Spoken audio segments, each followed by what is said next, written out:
Et on va faire l'arrivée, et puis après, je sais pas, après c'est presque la fin. Hein. L'arrivée, alors ça c'est intéressant. L'arrivée, cache mes crédits, toujours John Cochrane. Donc l'arrivée, il y a beaucoup à perdre. Alors ça c'est l'ancien Dolima qu'on avait avec Marilyn, tu vois, hein, c'est vers la Chapelle de la Reine. Et c'était mon dernier vol sur le Dolima. On l'avait vendu à un pilote qui est à Tours, le Lourou. Et il l'avait vu, il était OK. Et par contre, je faisais le Grand Prix qui était à Bunot. Et j'avais dit OK, mais on te le vend après le Grand Prix. Il avait dit OK. Et donc, c'était mon dernier vol. Et il y a un moteur hein, dans ce planeur. Hein, mais je me suis posé dans le champ parce que j'étais trop bas et j'ai pas démarré le moteur. Je me suis posé. Et derrière, c'est le 6, la S28 de Bunot. Ouais, il y a de la pluie, tout ça. Et je pense que en fait, j'aurais pu rentrer ce jour-là. Parce que, bon, je vous en parlerai après si vous voulez, mais c'est une erreur. Alors, je vous en parle tout de suite. Il y avait des espèces de gros paquets comme ça, au nord de l'autre côté où j'ai pris la photo, sur la forêt de Fontainebleau. Une espèce de gros paquets, des bases. Là. On imagine que si on n'arrive pas trop bas là-dessous, il y a une pompe quand même avant la pluie. Là. Il y a la même chose de l'autre côté. Et il y avait 2 planeurs qui spiralaient. Et j'étais attiré par ces 2 planeurs. C'est la compète, il y a 2 planeurs qui spiralent. Au Flarm, on voit qu'ils ont un vario. Et j'étais pas très haut, j'étais dans l'altitude où on se dit bah maintenant il faut monter. Et j'avance tranquillou sous le truc gris. Et là je traverse 1 mètre, 1 mètre, 1 mètre. Et j'ai pas pris. Je suis allé sous les autres planeurs en me disant que ça devait être mieux ou je sais pas quoi. Et j'arrive dessous, ils partent. Et j'avais rien. Et je fais demi-tour vers mon truc, j'arrive plus bas, il n'y avait plus rien, j'étais trop bas. Et puis, bah voilà quoi. Alors, rappel, cache ma crédit. Donc vous vous souvenez, ça c'est ce qu'on a dit tout à l'heure. Qu'est-ce qu'on cale en fonction de là où on en est dans le vol, quoi. Ok ? Pour le MacCready pour l'arrivée. En arrivée, on va caler le MacCready pour calculer un plan et non pas pour calculer la vitesse optimale de transition. On va leur afficher un MacCready pour calculer un plan réaliste mais sans tenir compte des vitesses données par le calculateur. On a parlé tout à l'heure là qu'en fait on volait à peu près à vitesse constante. Hein. C'est-à-dire MacCready 1.5, là notre Discus 2B à vide ça fait 139, 140, on va partir à 140 et voilà. Donc maintenant, on va afficher des valeurs de MacCready pour calculer un angle de planée, un plan sur notre terrain, notre ligne d'arrivée ou notre champ ou je sais pas quoi. Mais on ne va pas voler aux vitesses que nous donne notre MacCready, on va toujours voler à nos vitesses type de vol. Vous voyez ce que je veux dire? Je continue, vous allez voir. Donc en vol sur la campagne, le MacCready est fonction des varios. On est plus conservateur avec des petits MacCready. En arrivée, c'est le contraire. On a plus de marge avec un fort calage MacCready, mais en volant à des vitesses normales. Une bonne météo est plus risquée. S'il n'y a pas de thermique, il n'y a pas de chute. S'il n'y a pas de thermique, vous allez pouvoir vous approcher de la polaire du planeur. S'il y a des thermiques, vous ne le ferez jamais. Exemple, alors c'est plus le Discus, c'est l'AS27, sans eau. Alors regardez, en jaune là, MacCready 1, donc MacCready 1, on a dit que c'était prudent. Hein. Ça fait voler à 135, L sur D c'est la finesse, ça fait 41 de finesse. Ok ? Si vous lancez une arrivée à 41 de finesse en S27, vous allez vous faire peur. Ou vous allez finir dans le champ avant. Mais avant, 5-10 km avant. Quoi. Influence de la masse d'air. Donc le netto, c'est toujours le vario de la masse d'air. Hein. Pas le vario du planeur, le vario de la masse d'air. Donc c'est le vario netto en sink, en chute. Si la masse d'air chute à 1 mètre seconde, on vole toujours à 135 km/h, qui était notre vitesse de tout à l'heure.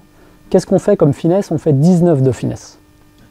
Vous voyez qu'une chute à 1 mètre seconde, c'est 1 mètre seconde plus le taux de chute du planeur qui est à, on va dire, à 1 mètre, 1 mètre 50. Hein. C'est une chute normale. Hein. Donc là, j'ai mis les deux tableaux côte à côte. Si vous avez la vitesse, la masse d'air qui chute à 1 mètre seconde, vous faites en gros du 19 de finesse à 135. Hein. C'est-à-dire que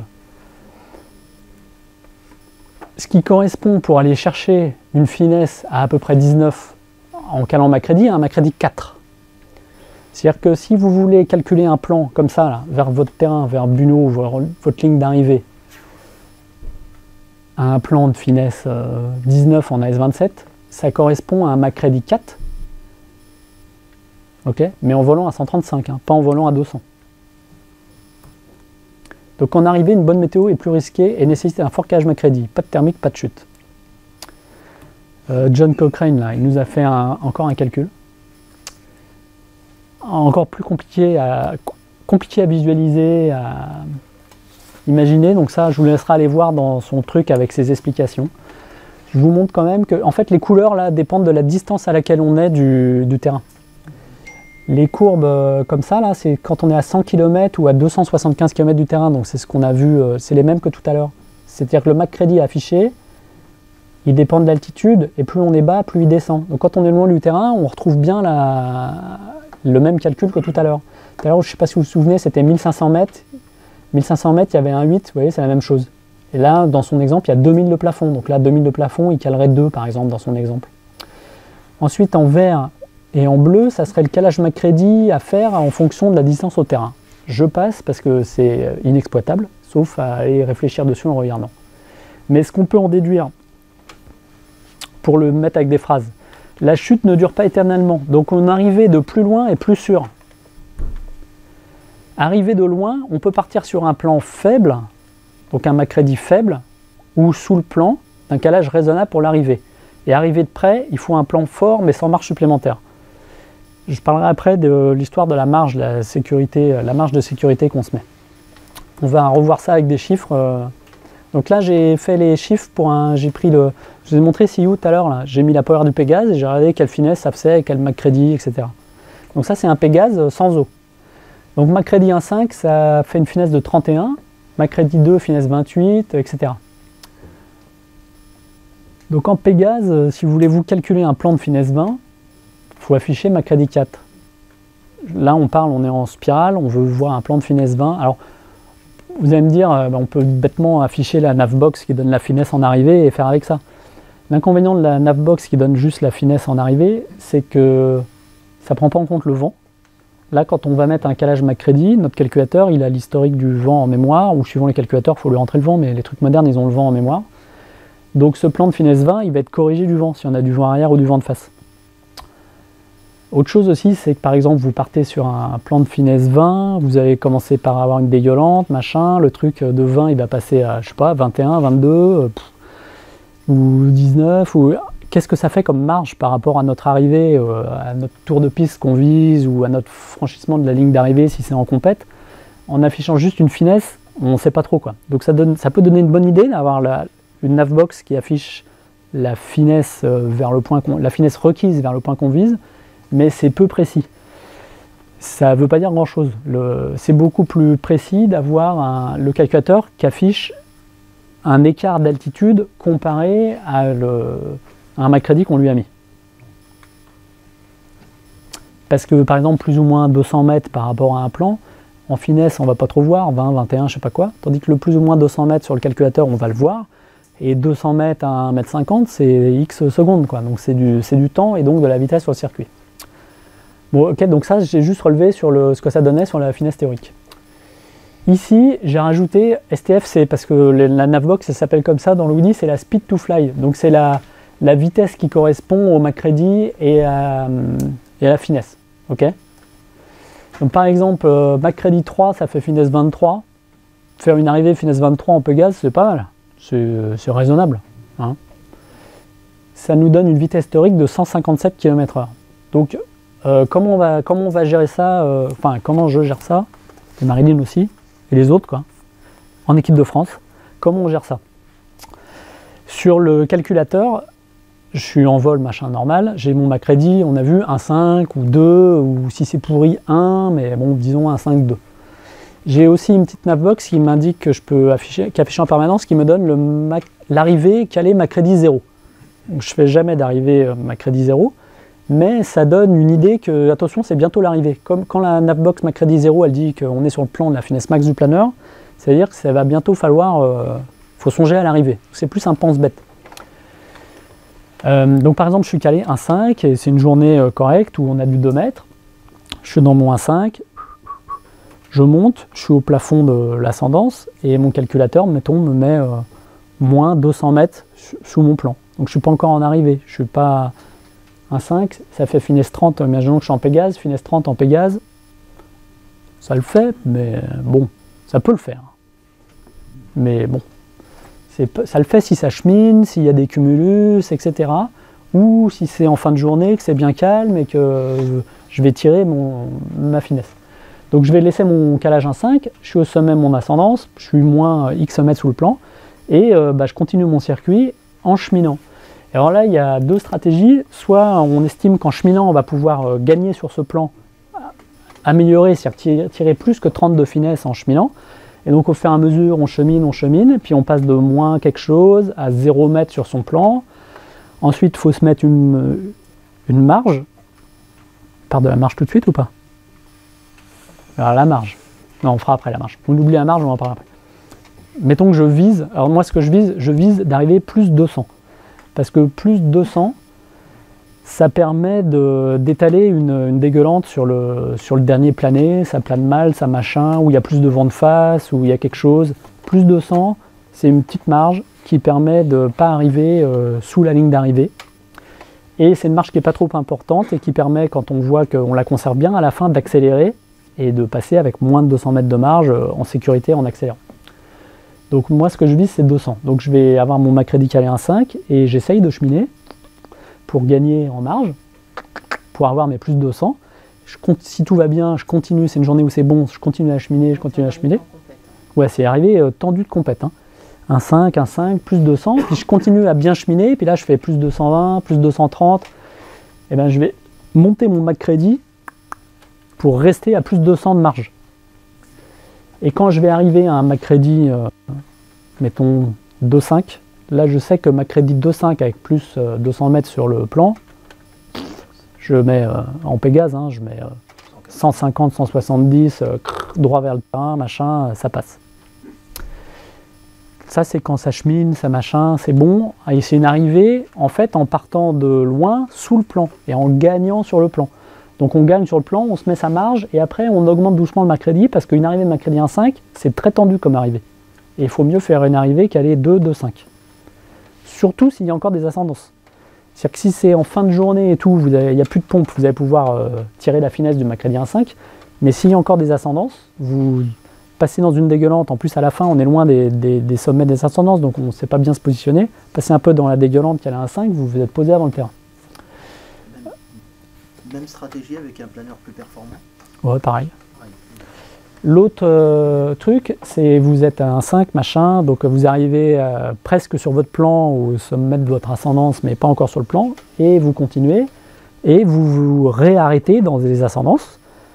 Donc vous vous arrêtez, mettons, dans un 5 moyen, et là vous arrivez à vous mettre plus 200 sur le plan, très bien, vous partez de là. Si vous croisez un 2 mètres seconde, par exemple, vous croisez un 2 mètres seconde, vous montez, vous êtes calé 1,5, vous avez au plus 200 mètres, vous avez toujours votre 2 mètres seconde, et ben vous montez votre Macready jusqu'aux 2 mètres seconde que vous avez. Et là, ça vous donne là, c'est la bonne théorie du Macready. C'est-à-dire que vous êtes à caler plus 2, alors vous aviez un plus 2 mètres seconde avec un bon plan. Les vitesses à laquelle je vais voler, ça c'est des vitesses théoriques. C'est-à-dire que mettons que j'arrive à monter un machin, un truc, je suis calé plus de 2 mètres avec mon plus 200, donc je suis content. Mon Macready, il me dit qu'il faut voler à 138 km/h. Donc si je pars à 138, mon planeur il n'est pas propre, machin, à tous les coups je vais perdre sur le plan. Donc vous allez voir, vous partez à 138, vous allez voir votre plan qui a plus 200, il va faire, déjà vous passez la dégueulante de la dernière pompe, donc il fait plus 200, plus 180, plus 170, plus 100 machin, ah j'ai plus mes plus de 200. Donc on va voler moins vite que les 138 km/h théoriques. De voler moins vite, ça va nous augmenter notre finesse et permettre de stabiliser notre plan. Donc en fait, on fait comme ça, on affiche un Macready, ça nous donne une finesse, on vole un peu moins vite que la finesse, la vitesse de cette théorique de cette finesse, et on voit comment on évolue par rapport au plan. Si le plan chute, il faut voler moins vite. Si on gagne sur le plan parce qu'on continue de cheminer, on peut se permettre d'accélérer. À la fin, sur les derniers kilomètres, quand on est en vue du terrain et qu'on voit l'angle de planer, On bouffe la marge qu'on a, si on veut le faire, hein, pour optimiser l'arrivée en compète, en volant plus vite que la speed to fly, que la vitesse théorique. Donc mettons, vous avez bien cheminé, vous avez réussi à monter votre Macready, vous êtes Macready 3 mètres avec votre Pégase et vous arrivez à 10 km du terrain, il y a plus de, c'est tout droit maintenant, quoi.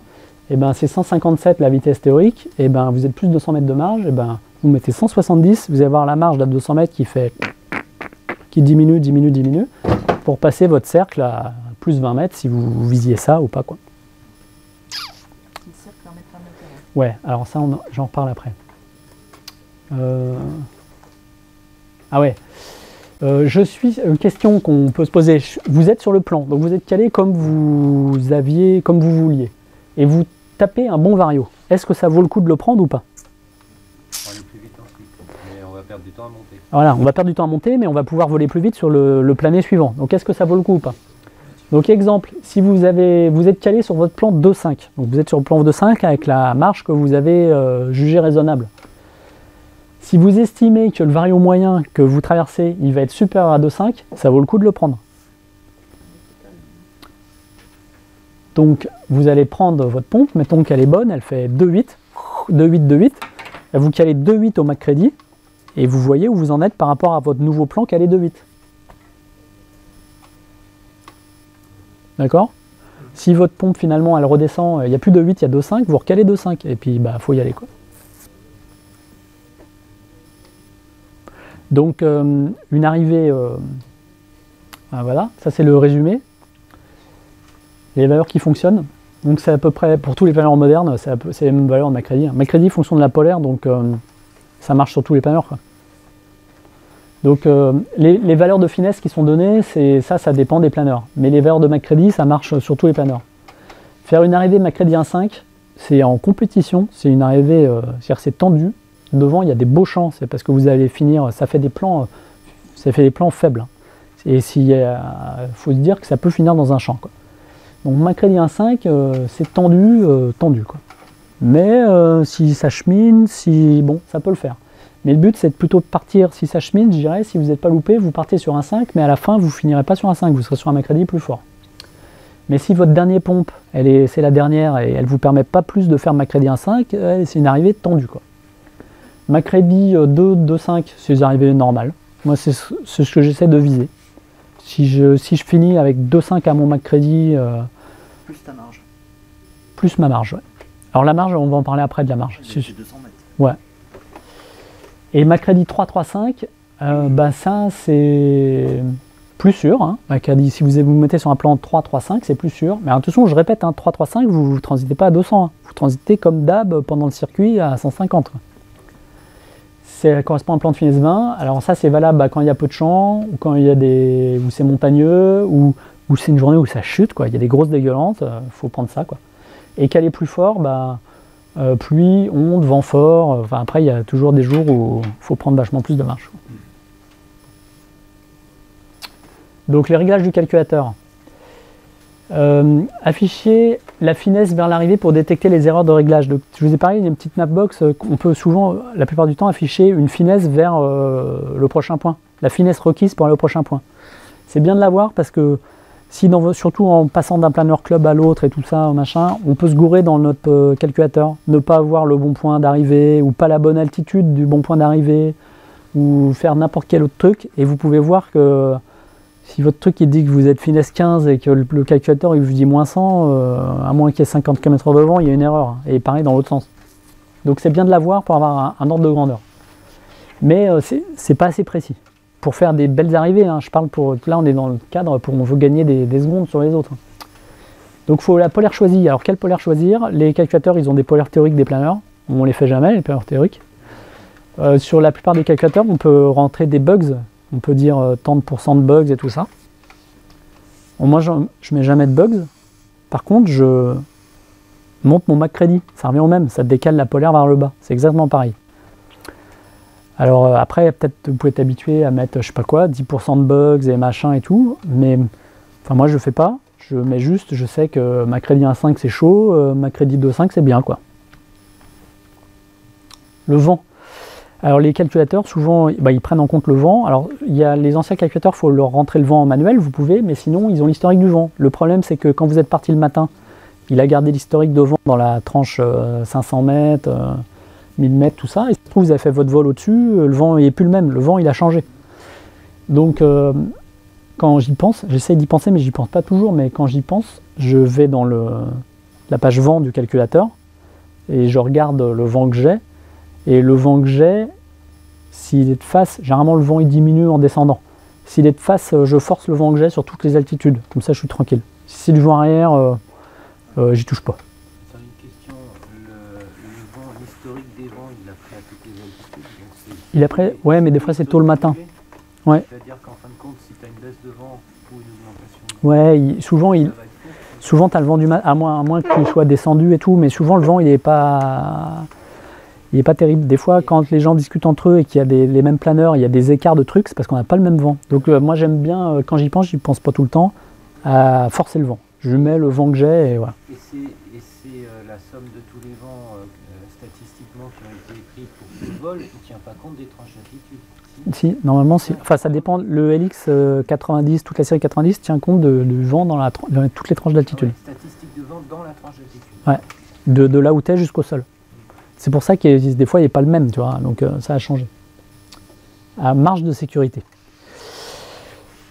Donc, marge de sécurité. Alors, je dis tout à l'heure, il faut faire des trucs simples. Parce que en compète, c'est vite compliqué. Il y a on est vite surchargé. Donc, marge de sécurité, ma marge est toujours 0 dans le calculateur. Vous savez qu'on peut mettre une marge de sécurité, alors ça s'appelle Safety Glide ou je sais pas quoi, machin.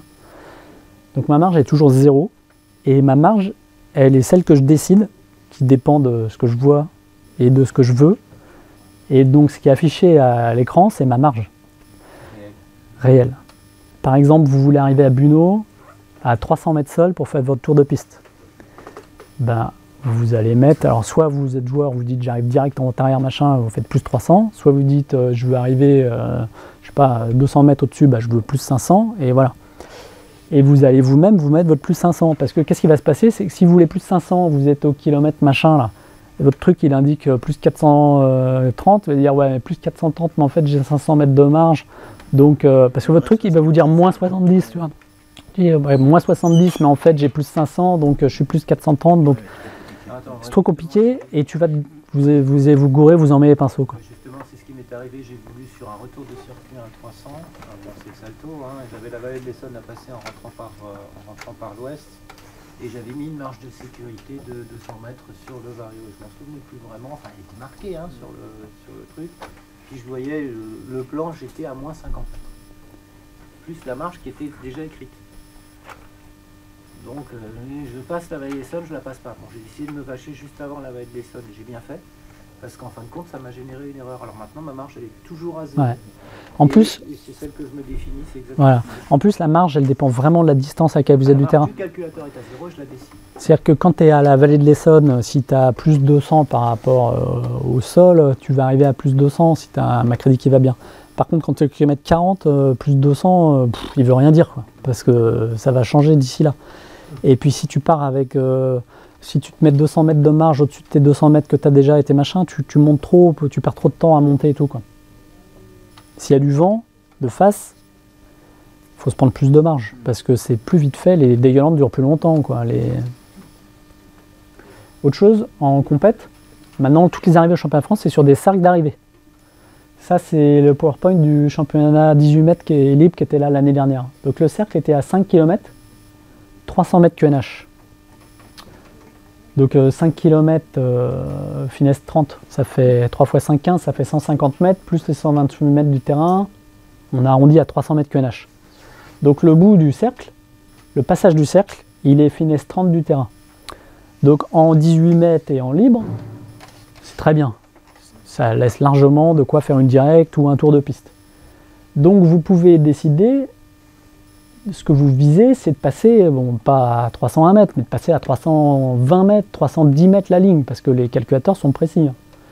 Donc vous allez partir de loin avec vos plus de 100 mètres de marge par rapport à votre Macready, comme vous avez décidé, qui est pas mal autour de 2, 2, 5. Et quand vous allez vous rapprocher du terrain, vous allez pouvoir accélérer en volant au-dessus de la vitesse de la polaire pour bouffer la marge et passer le cercle à 300 quelque chose mètres pour bien optimiser. Si vous faites un championnat ou quelque chose, là, par exemple, il vous mettrait la même chose là au classe club à Buno cet été. Là, finesse 30, classe club, pour peu qu'il y ait un peu de vent de face, ça va pas le faire. Enfin, ça peut ne pas le faire. Donc vous allez décider de ne pas arriver à 300 mètres, mais à 400. Donc votre but, ça va être de viser plus 100 mètres au passage du cercle. Donc vous allez ajuster par rapport à ça. Donc si vous faites de la compète, regardez bien quelle finesse ça fait le passage du cercle comparé à la piste. Et puis quelle tête a le tour de piste, si c'est une directe ou une vente arrière ou pas, pour optimiser le truc, quoi.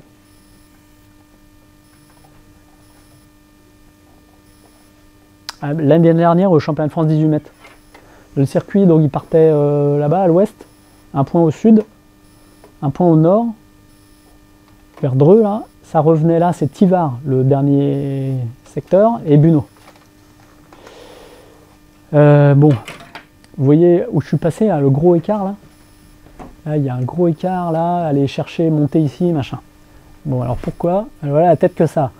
Ça, c'est sur la branche en allant vers Tivard. Donc, je ne sais pas si je peux zoomer. Ah, je peux zoomer. Donc, si on voit sur le calculateur ou pas, voilà. Donc, le point de virage, il est 54 degrés à gauche. Ok? Donc, le point de virage, il est par là, là. Mais là, si j'y vais tout droit, il va arriver par terre sous les petits tumulus. Bon, c'est risqué. Tandis que là, devant, il y a des trucs qui vont monter. Donc, je choisis de faire l'écart. Ici, là, j'ai mon Macready 0. Je vois que je suis à moins 350 mètres du Macready 0. Et là, je suis calé 1,5 et je suis à moins 900 mètres. Ok. Après, la photo d'après. Donc la photo d'après, elle est après. Alors vous voyez devant, c'est un peu pourri. Hein. Ça, c'est sur la dernière branche vers Buno. Donc Buno est 9 degrés à gauche, là. Donc Buno est là-bas, là. Bon, a priori, je vise de passer par les petits trucs là et ça. À 55 km. Vous voyez que là, j'ai calé 1 mètre et je suis plus 219 mètres au-dessus du plan. Et je vole à 103, quoi. Je vole à la finesse max, quoi. Hein. Donc là, je vole doucement. Ici, on voit notre planeur au flarme. Il est moins, je sais pas quoi, moins 300 mètres. Il essaye de monter là, pour se mettre sur le plan. Ici, j'ai la finesse. C'est la finesse pour finir le circuit. Donc il faut faire 42 de finesse pour finir le circuit. Et là, j'ai la finesse instantanée que je suis en train de faire. 60 de finesse. Donc ça doit... Il y a un poil devant-arrière. Et peut-être que ça monte un peu et que c'est pour ça que je suis un peu lent. Peut-être. J'ai pas... Ah, je vois pas le netto là, il est en vario. C'est parce que j'ai dû tirer un cran positif et il n'y a plus de netto. Mais il devait y avoir un peu de netto positif. Donc, vous voyez, tout pourri comme ça, avec un peu de vent arrière, je suis calé à 1 mètre, plus 200 et on avance sur des œufs, quoi. Ça, c'est la photo d'après. Alors bon, bah devant, il n'y a rien. Hein. Ah, là, on voit mieux. Donc, à 26 km du terrain, toujours calé à 1 mètre, plus 200 mètres sur le plan. Donc, j'ai pas gagné. Hein. Il faut faire 36 de finesse pour finir le circuit. Et il y a un peu de vent arrière. Et je prends des photos, il n'y a rien à faire là. Et ça c'est le circuit.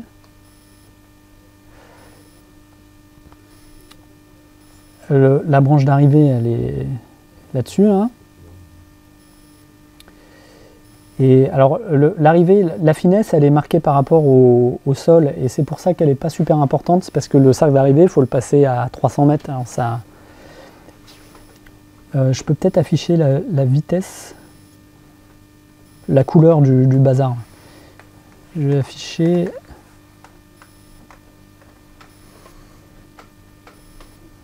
Ah. Bon, voilà, True Airspeed. Donc vous voyez la vitesse là, quand c'est vers 114 km/h de True Airspeed, donc la vitesse, j'accélère pas quoi, toujours là 107. Et à la fin, ici là, quand ça change de couleur, là ça devient rouge. Voilà, on voit la vitesse ici. Là. Donc la vitesse en vert, là, et je reste avec mes 200 mètres de marge sur le plan jusqu'à la fin, où à la fin, en fait, on voit, en voyant le terrain, on voit si on le fait ou pas, quoi, à l'œil. On voit si le terrain monte, là, ou s'il descend, comme en finale, quoi, c'est une longue finale. Hein. Là, le cercle, il fait 5 km, donc là, j'accélère à 5, à 10 km, 10-15 km du cercle. Tu veux d'autres trucs sur l'arrivée? J'ai une question sur l'arrivée, mais qui est en relation avec le chapitre précédent des ballasts. Y a-t-il un moment où il est judicieux de déballaster avant la dernière ascendance? Ah ouais. On a vu que le... Parce que là, on a parlé du vario. Ouais, ouais. Si ta dernière ascendance fait par Alors, exemple 1,5 m, ça, on en dessous parce qu'il faut déballaster. Mais, ça, on va le voir dans le tableau, dans celui-là directement. ouais, bah, Avec des valeurs. Voilà, ici. Ah, ça, c'est le discus. Donc, par exemple, Calais 2, ça serait transité à 140 km/h et avec 100 litres d'eau à 162 km/h. Donc là, sur ta dernière, un plan de finesse 33, d'accord. Sur ta dernière transition, si tu as de l'eau, tu vas quand même pouvoir gagner 20 km/h de vitesse sur ta dernière transition. Donc c'est assez valable. ouais, c'est assez valable de garder ton eau. Alors si tu es haut pour un grand vol plané, c'est valable d'avoir ton eau. Après, comme d'habitude, ça dépend quoi. S'il faut monter et rentrer... Ma ouais. grande question, bon, on parle JS3. Si tu te... avant la dernière ascendance. A priori, tu l'as largué avant parce que c'était pourri ou quoi, mais a priori, c'est pas le moment. Ouais, si ça reste homogène... il fallait la larguer avant. bon, d'accord, oui, tu as tout intérêt à garder. C'est pas le moment de larguer l'eau juste avant. Ouais, avant le dernier plané, c'est pas, ou à moins que c'est ta dernière chance pour monter, c'est-à-dire que tu dis bah là faut monter parce que après ça va être pourri. Donc là tu peux te dire ok je largue, comme ça je maximise mes chances de monter et voilà quoi. Oui, puis je perds juste 20 km/h sur la dernière branche quoi.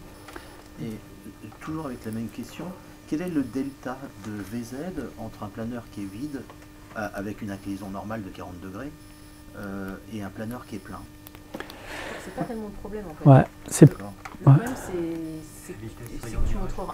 que tu vas avoir plus de facilité à bien faire monter un planeur quand il Que les vides. Ouais. D'accord. C'est surtout ça. Et puis ça dépend des planeurs. Ouais. Les planeurs modernes, les derniers planeurs là, chargés, ils montent encore bien. Par contre, il faut se perler vite. Donc tu peux tourner autour. Oui, donc tu peux tourner autour. Après, les planeurs plus anciens, genre Cyrus, tout ça, ça monte moins bien quand c'est chargé quoi. D'accord. Donc, Ouais, nos planeurs modernes, il faut garder l'eau. si tu peux rester dans l'ascendance chargée, tu peux. Quoi. Bon, après, le JS3 60 kg, c'est un peu spécial parce que c'est quand même loin. Ouais. Mais, Si tu arrives à bien monter, si tu continues de bien monter. ouais, si tu continues bien monter, il faut la garder. Tu perds un peu, mais raisonnablement par rapport au Ouais. le delta. Tu le Il est reprends. pas rare avec les JS3 chargés, là, dans les ascendances, tu te fais gratter par les. En local, tu te fais gratter par les Payas, les machins et tout. Hein. Ouais, ouais. Ils sont là, je te fais. Ah. Mais On bon. en reparlera, tu dis ne bouge pas. Mais bon, après, dès que tu avances, et surtout dès que tu peux un peu faire comme ça, cheminer, machin, là. Oui, d'accord, on voit du lourd. Et pareil, bon, j'ai essayé de regarder le manuel, ils te disent pas en dessous d'un 5, tu mets de l'eau. Mais dans ce cas, si c'est des temps où ça chemine bien, Ça vaut le même coup. si tu as du 1 mètre par seconde, Ouais, si ça chemine un tu peu, ouais. gardes ton eau, quoi. Ouais. D'accord. Ça, c'était une question que je me posais.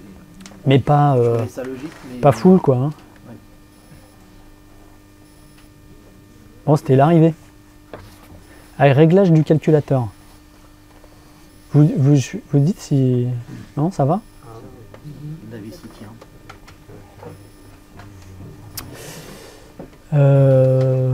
Bon, ça c'est pour parler des AAT. Ça c'est l'AAT aussi. Ah oui, alors, ça c'est plus si ça vous amuse. C'est plus des anecdotes. Ça c'est une photo de mon calculateur pendant le championnat du monde. Et alors, tout ça là, c'est des planeurs qu'on voit aux flammes. Là. Tout ça, c'est des petits planeurs aux flammes. Et vous voyez, lui là, Mike Romeo, il est à... Je sais pas, il est à 20 bornes quoi.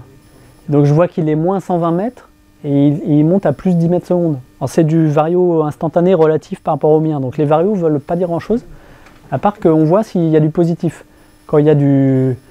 Là, il a l'air d'avoir un petit paquet en spirale avec du positif, donc on sait que ça monte. Les autres, on sait que ceux-là, on voit qu'ils sont en transition. Et donc là, ouais, donc j'ai pris la photo au bon moment. Hein. Le vario, il est en butée là. L'average, il est à 5.6 et le vario total du thermique, il est à 4.4. Et j'ai calé 3 mètres au Macready. Et qu'est-ce qu'on voit d'autre? Alors, ce que j'affiche, ouais, donc le Macready 3 mètres, le plan, moins 2000 mètres, le plan Macready 0, moins 500 mètres. On voit la différence hein, entre le truc Macready 0, mais là, il va me calculer un truc, finesse 50, machin, je le ferai jamais, quoi. Enfin, si, peut-être si ça chemine, mais... Là, j'ai mes ballasts, 61 kg du mètre carré. Et la speed to fly, c'est la vitesse de Macready 3. Donc Macready 3, il faut transiter à 223. Mais on a vu, c'était le vol ou à 160 de moyenne, hein, qu'en moyenne, j'avais transité à 200 sur ce vol. Parce qu'on gagne en autonomie, d'accord? Là, j'ai la vitesse dans les 60 dernières minutes. La vitesse moyenne du circuit dans les 60 dernières minutes. Donc il est à 150 de moyenne. Que vais-je vous dire d'autre? Bon, ça, c'est l'espace aérien le plus proche. Ça, c'est les trucs pour l'AAT, j'en parle pas. Ça, c'est la finesse pour Task E, pour la finesse pour le circuit. Donc, il faudrait faire 67 de finesse pour le finir. Ici, en flamme, je choisis qui j'affiche dans ces petites napbox. Donc là, c'est Lima Bravo, c'est Adrien. Je sais qu'il est 84 degrés dans ma droite, 260 mètres en dessous, et qu'il a plus 4 mètres et qu'il est à 500 mètres en latéral.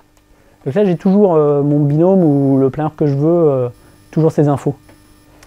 Et là, il y a le vent. Alors, je vous ai dit que je veux toujours le nord en haut, mais là, c'est un cas particulier parce que c'est un AAT et j'ai basculé sur l'autre zone parce que, bon, bref. Mais c'est un mauvais exemple.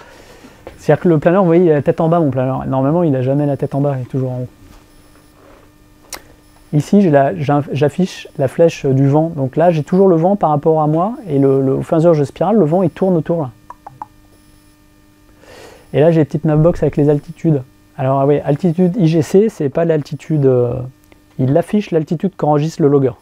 Ça, c'est pour la compète. C'est ce qu'il faut afficher. Parce que c'est ça qui est rendu dans le logger. Donc, les infractions d'espace aérien, de ligne de départ, d'arrivée, tout ça, c'est par rapport à celle-là. Là, j'affiche la hauteur par rapport au sol. Des fois, si c'est un endroit que vous ne connaissez pas, où c'est vallonné, ça donne une idée. Et là, en pied, en niveau, c'est parce que j'ai les mêmes trucs qu'à Bulot, c'est pour savoir où on en est. Et j'ai toujours en haut donc l'écart de cap par rapport à là où je vais. Donc là, je suis en spirale, donc c'est dans le dos, et la distance. Les calculateurs, vous pouvez faire qu'ils affichent des trucs, des affichages en transition, et quand ils basculent en spirale, ils affichent autre chose, d'autres navboss ou d'autres machins. Alors moi, je ne fais pas parce que c'est trop compliqué. Donc en fait, j'ai toujours la même chose. Que je sois en spirale ou en transition, ça m'indique toujours la même chose. Le seul truc, ah oui, ça doit être pour ça que c'est comme ça là, c'est que quand je suis en transition, ça me met la route devant en haut de l'écran. Et quand je suis en spirale, ouais, c'est pour ça que c'est comme ça. Quand je suis en spirale, ça me met j'ai choisi d'afficher le but en haut. Donc là où je vais virer dans ce point, dans ce cercle là, et j'ai choisi ce point. Donc c'est pour ça, là en spirale, en fait, mon planeur il tourne comme ça. Donc en spirale, j'ai la carte avec le goal up, c'est dans les réglages, et en transition, j'ai là où je vais en haut. C'est pour te permettre de suivre les mecs au TICAS ou de mettre comme ça. La finalité de la mettre comme ça quand on c'est parce que c'est quand c'est compliqué, point de vue espace aérien ou des trucs comme ça, oui, pour savoir où c'est par rapport à mon trait et tout ça.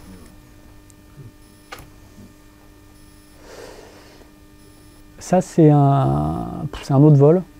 Vous voyez, c'est encore un AAT là. Et le cercle, il a des zones de couleur avec des minutes de marqué là. 0 minutes, 5 minutes. En fait, sur le Helix, on peut choisir d'afficher le... Si je vire avant le bleu, je vais finir en avance. Si je vire dans le rouge, je vais finir en retard par rapport au temps mini. Donc visuellement, ça permet d'optimiser où on va virer dans le cercle. Il y a aussi une flèche bleue qui est devant là. Ça, c'est pareil, c'est un truc du Helix, c'est la route théorique à prendre pour optimiser la distance, donc la vitesse. Mais là, ce qui est plus intéressant, c'est là, c'est en arrivée, vous voyez, j'ai calé plus de 2 mètres et je suis à plus de 145 mètres sur le plan. Mon dernier thermique, il était à plus de 2,6 thermal. j'ai changé de côté maintenant, mais bon. Le dynamique était à plus de 6 et j'ai calé 2 mètres sur mon arrivée. Là. Et je vois que ça fait une finesse 31 pour 2 mètres, plus de 100, ça revient à 31 sur l'arrivée. Ce qui est cohérent et ce qui est pas mal. Ah oui, et la speed to fly, elle est à 200 là, et je suis à 180. Je suis en dessous de la vitesse de speed to fly. Parce que probablement, si je vais à 200, je vais perdre sur mon plan. Mais 245, ils vont fondre. Parce qu'on ne fait jamais les trucs théoriques, quoi. Alors, on peut gagner sur le plan, mais c'est en cheminant. Bon, ça, c'est des captures d'écran du PC pour montrer ce que j'affiche, mais... En fait, comme il faut faire simple, parce que on est vite surchargé, et quand on est surchargé, on fait des erreurs. La page task, sur le Helix, on peut afficher plusieurs pages. Et sur ma page task, j'ai trois pages. Ce qui change, c'est en bas à droite, là. Vous voyez, en bas, là, il n'y a pas la même chose. Et puis là, celle-là est différente. Donc, celle-là, elle me sert que pour le départ. En championnat de France, il y a une limite d'altitude et de vitesse pour passer la ligne. Donc là, en gros, j'affiche en rouge la vitesse et l'altitude. Donc ça me sert juste pour le départ, pour vérifier que je bouffe pas que je respecte je prenne pas de pénalité. Après, si c'est une course sur circuit, j'ai 7 écrans, et si c'est un AAT, j'ai 7 écrans, avec d'autres infos. Là, il y a des infos par rapport au temps restant, tout ça. Bon, c'est pour l'AAT, on en parlera plus tard. Sinon, j'ai que ça. Il n'y a pas de... Il y a track et bearing en bas à droite, ils servent à rien. Ils servent juste pour si on me demande où je suis, je sais pas quoi, pour le dire, mais je les regarde jamais. La seule chose qui compte, c'est l'écart par rapport à la route, quoi.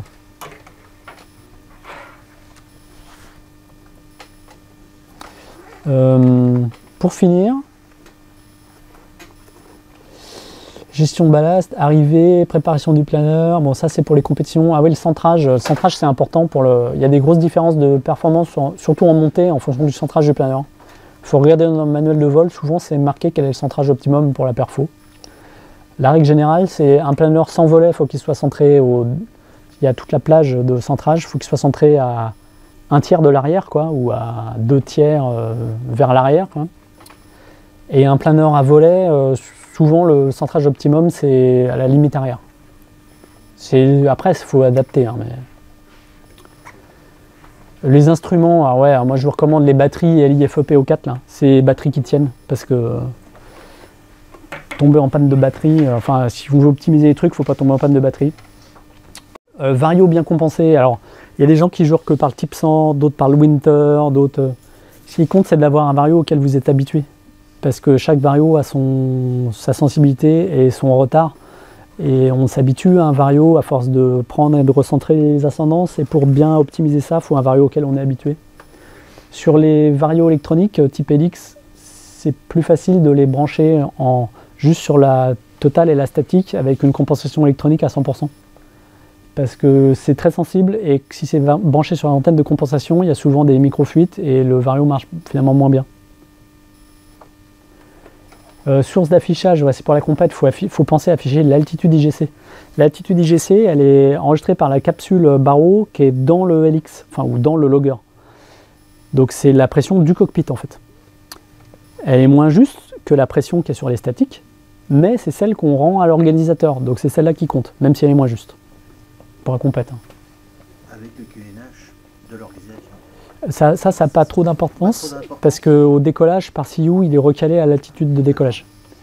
Par contre, le 1013 te sert pour les espaces aériens, ça va te servir. Après, s'il y avait une grosse variation de QNH dans la journée, si la pression baisse, tu vas être plus bas que la réalité, et donc tu vas être plus bas sur ton plan. Mais bon, sur les météos où on vole en planeur, généralement il fait beau. Si ça perd 10 hectopascals, c'est le maxi, puis c'est déjà beaucoup. Ouais, ça fera jamais ça, ça va perdre 2, ouais, c'est vrai, dans la journée tu vas perdre 2, 3, ça va te faire 30 mètres, 50 mètres, c'est la marche que tu as normalement. Hein. Bon, orientation de carte, on en a parlé. Helix Tire, c'est ceux qui ont des Helix, vous pouvez sur votre PC faire vos réglages de l'instrument, c'est plus facile que dans le planeur. Les navbox pour le départ, c'est pour la compacte, il faut la vitesse sol et l'altitude IGC. Et voir en dessous, ah oui, le planeur, il faut qu'il soit bien préparé, c'est important. Parce que quand si vous voyez que vous volez moins bien que les autres, vous allez dire putain, le planeur il vole pas et machin. C'est pas vrai, ça se trouve c'est le planeur, c'est pas le planeur, c'est le pilote. Mais déjà, si vous dites bon, mon planeur il est bon, il est nickel et machin, déjà c'est mieux. Parce qu'on stresse vite. Hein. Donc résumé, toujours rentrer si les autres rentrent. C'est pour la compète. Hein. Départ, on n'en a pas parlé, mais on en parlera des points clés du départ. Pour monter, il faut voir sa charge. Si on monte moins bien et qu'on a des ballasts, il ne faut pas hésiter à les virer. Il faut se poser la question dans quel vario mini je m'arrête à tout moment. Cheminée suivant, il doit manquer un mot. Et il faut cheminement suivant. Ah oui, et pendant la montée, il faut penser tout de suite au cheminement suivant. Par où imaginer la trace qu'on va faire. En transition, ne pas négliger les petits témoins. Il faut aller jusqu'au bout des écarts qu'on a visualisés. Et moins c'est bon, plus il faut faire d'écarts. Respecter une plage de vitesse, ne pas être trop lent quand ça chute. Tirer très souplement, voire pas du tout, sauf si on est sûr de s'arrêter ou de le sentir. Donc ça, c'est le cas où vous voulez vraiment monter. Là, ça vaut le coup de ralentir. Mais si c'est juste un cheminement pour optimiser la vitesse, ça vaut pas le coup. Arrêter, belle trace, on n'en a pas parlé, on va par la compète. Et arriver, il faut lancer de loin si la météo le permet. Toujours cheminer tant que l'on n'est pas à vue sur le plan. Ah ouais, alors à un moment on se demande, on va faire des écarts, mais jusqu'à quand quoi? Quand vous voyez visuellement que le terrain, alors ils sont hauts, ils sont loin, hein, il est là-bas et ça va le faire. On est bas, on est loin des sommets des ascendances, on ne peut plus trop se positionner par rapport aux ascendances, donc il faut faire tout droit sur le terrain quand on voit à vue, quoi. Et un McCready fort donne plus de marge. C'est tout. Et alors c'est un peu théorique, mais point clé, quoi, McCready 1, 5, 2, c'est bien. Pour les arrivées, ça n'a rien à voir, il faut décorréler les deux. Alors, je ne vous ai pas parlé, mais le LX, il n'y a pas grand monde qui a des LX, je crois. Sur les LX, maintenant, tu peux mettre 2 McCready différents. Tu peux afficher un McCready qui te sert à la Speed to Fly et un McCready qui est Safety Glide, qui est un McCready pour le calcul de ton plan. Tu peux afficher 2 trucs. Le LX 100, c'est celui-là dont on parle. Alors le 100, ouais, le 100 il le fait peut-être. Ouais, moi je parle des grands écrans là, mais le LX 100 il le fait peut-être. Donc maintenant tu peux faire 2 McCready différents. Alors moi je l'utilise pas, bien que ça respecte la théorie que j'ai dit de faire un McCready pour l'arrivée, un McCready pour voler. Parce que c'est trop compliqué, tu sais plus quel McCready est où et machin, est-ce que tu as mis, et donc voilà. En plus la vitesse du McCready en transition on la suit pas, on vole plutôt à vitesse constante autour d'une vitesse qu'on a choisie.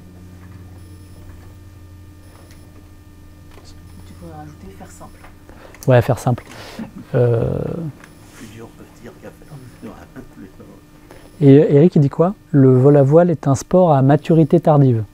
C'est-à-dire qu'à moins d'être très doué, de temps en temps il y a des très doués, mais généralement il faut pas mal d'heures de vol et avoir fait pas mal de bêtises pour les éviter, les reconnaître et les éviter après, quoi. Mais il y a des jeunes, je vois les jeunes, il y en a qui ont été, je sais plus qui là, il y en a qui ont été champions du monde. Il y a eu un cas, là, un gars il avait 300 heures de vol ou je sais pas quoi, boum, champion du monde. Maximilien Seyss, Maximilien, c'est un peu de LS6 en club, machin, il fait un grand prix, il gagne et il est super doué, quoi.